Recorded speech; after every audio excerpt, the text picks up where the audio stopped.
क्या सोच करके आचार्यों ने उस वक्त कहा धन गवा दे, गाय ही धन है। और इसको भी आचार्य कह रहे हैं साधु बनने के बाद इसको भी छोड़ दो। उसको छोड़ा, लेकिन आप लोग पकड़ के रखना उस गाय को। जो तुम लोग बड़े बड़े पढ़ाई लिखाई में आगे जा रहे हैं ना भैया, हम तो बार बार कहते हैं लड़के को फ्रीडम छोड़ दो। भैया हमारे डैडी ने हमको फ्री छोड़ दिया। डैडी ने 5वीं क्लास में मैं रिजल्ट आया, 5वीं क्लास का रिजल्ट आया और पापा आए तो हम घर में बढ़िया कूलर के नीचे बैठे थे। गर्मी की छुट्टी के पहले रिजल्ट आता था, आ गया।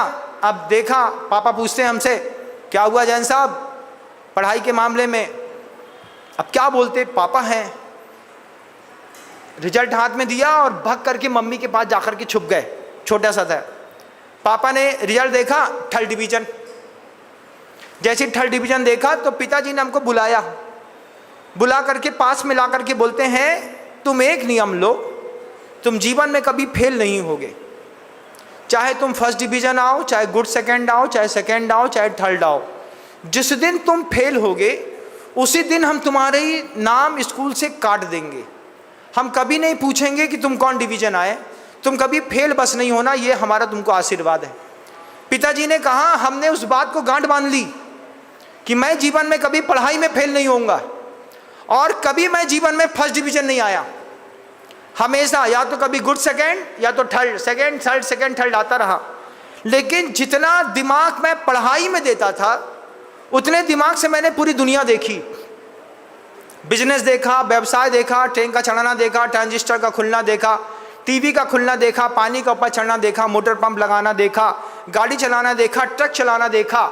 जितने देर में आदमी कुछ सीखता है इतने देर में तो अपन ऑलराउंडर बन करके खड़े हो गए। फिर वही बात, पैसा कमाना है। पिताजी ने कह दिया था, मेरी तो कभी भी पढ़ाई पे ज़्यादा विश्वास नहीं था। घर के अंदर गैया थी, गैया लगाना बहुत अच्छे से जानते थे। एक बार बाल्टा रखता था तो 30 लीटर 28 लीटर तक गैया को दूहने की ताकत इस हाथों में थी।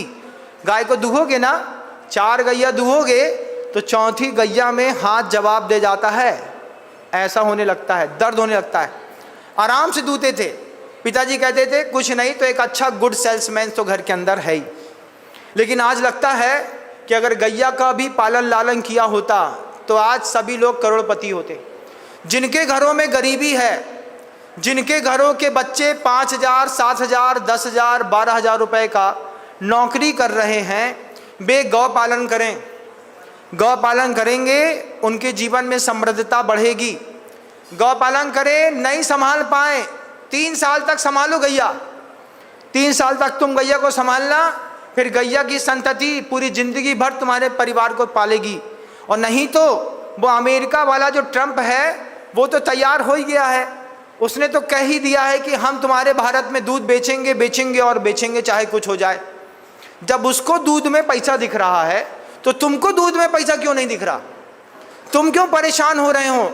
महाराज जॉब करना है, कितने मिलते हैं? 18,000, 10 घंटे की मेहनत और 18,000 मिल रहा है। उसमें कोई मेहनत नहीं है। दिन का उजाला हो उसके पहले उठ जाओ, तुम्हारी सेहत की तंदुरुस्ती रहेगी। गैया की सार साफ कर दो या करवा दो, जो तुम्हारी मर्जी हो।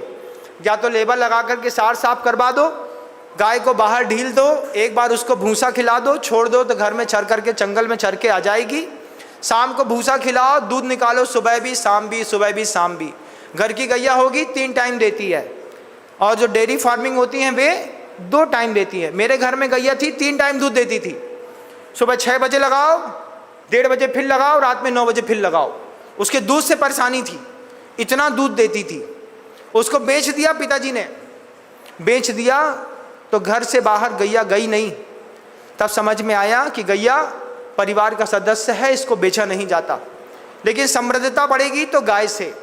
अगर ये गाय आपकी ज़िंदगी से चली गई तो सोमदेव सूरी महाराज कहते हैं महताम हानि मनस्तापः। एक तो हानि बहुत होगी और मन में ताप भी बहुत होगा।